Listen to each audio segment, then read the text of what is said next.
played for the Melbourne Tigers, started with the Melbourne Tigers when you were very young. Yep. Andrew Gay's your best friend. Talk me through that.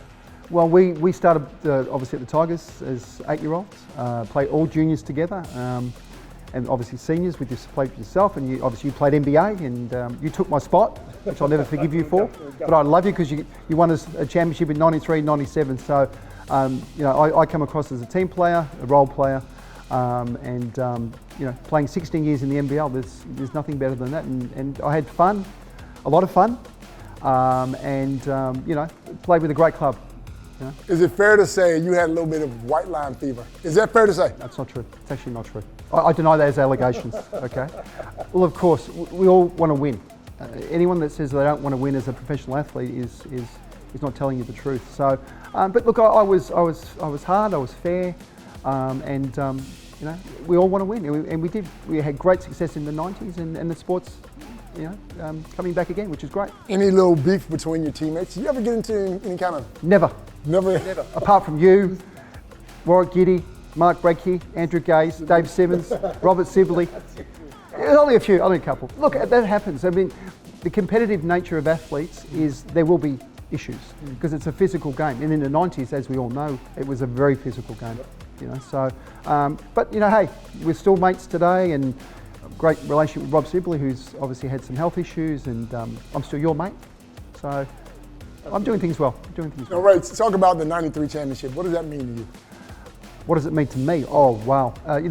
The club means everything to me. It stabilised my life as a child. Obviously, I came from very humble beginnings in Broadmeadows and Kensington and Flemington, and Ken Watson and the Gaze family supported me, and that it meant everything to me because it stabilised my life. It gave me an education, and at the end of the day, that's what clubs do. Sporting clubs do. They allow children and people to come together, form networks and positive networks, and help the community. Back in the early 90s, there was a team called the Melbourne Magic. You didn't really get along with them, did you? In particular, a couple of players you didn't like. Yep. Andrew Parkinson, you guys, which now are pretty good friends. Yep. Talk to me about that. Well, there was an incident at Knox, and we don't want to go to old events because, I'm not proud of that, and Park and I, we are very close friends now. We are very similar. Both our wives are Greek. We're both competitive. We're both ex-basketballers, and we actually love each other. And I talk to him regularly, and we text each other. We laugh, which is great. So it's taught me that even though you can compete on the floor, afterwards you can have a drink, you can have a chat, you can have a laugh, and you can have friendships, even though you're not playing in the same team. But your role coming off the bench, Lindsay had you coming in doing what? Purely a defensive role.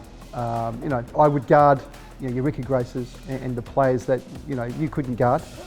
Okay, but hey, you did take my spot. I knew you were an NBA player, and when I found you were and I knew we were going to win, hey, I was very, very happy to sit on the bench and prolong my career anyway. 16 years, we had some fun, a lot of fun, and we worked hard. And the results in the 90s, we were the team of the 90s. When you used to score baskets, you'd always run up and kiss your teammates. What was that all about, Ray? Kissing bandit? What do you call yourself? I'm very emotional. I mean, being Scottish and Irish, and that I'm emotional by nature. So, and that was part of my role. To motivate the team, play good, solid defense. Not make any mistakes, and occasionally hit a couple of shots, which I did. So I had a good career. Happy with the career. Happy to support my teammates. Now coaching under 16s and trying to teach young players that they need to support, even though you're not playing the whole game. You're coming off the bench, you must support your teammates, must be positive, you must always be ready. Yeah. As a professional athlete, you have to be ready every second, every week, and it's Groundhog Day. Yeah. If you play for 16 years like I did, hey, it's tough coming off the bench because hey, you're not the greatest, but you're not the worst, but you're there to support the club, your teammates, and respect the game.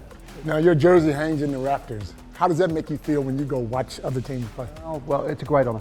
And for me, the retirement of the singlet, it meant everything. So, and recently I had a call from Matthew Dellavedova, who obviously now played for United and now gone back to them. He rang me and said, Ray, can I wear your singlet? No, that's fantastic. Am I going to say no to Matthew Dellavedova and the respect that he showed me? So, hey, absolutely, Matt, well done. So it means everything to me. But I think with singlets, as long as the player is comfortable with giving it to the next generation, I think that's probably a positive thing, and that strengthens the club, strengthens the bonds between the existing players and the past players, because we need to acknowledge the past and respect our current players and look to the future, because at the end of the day, if we don't do that as a club, it just fizzles away. Yeah. Melbourne Tigers never will, because I'm here, you're here, and Drewy's here, and all the families and players and sponsors that have ever supported the club will always be there.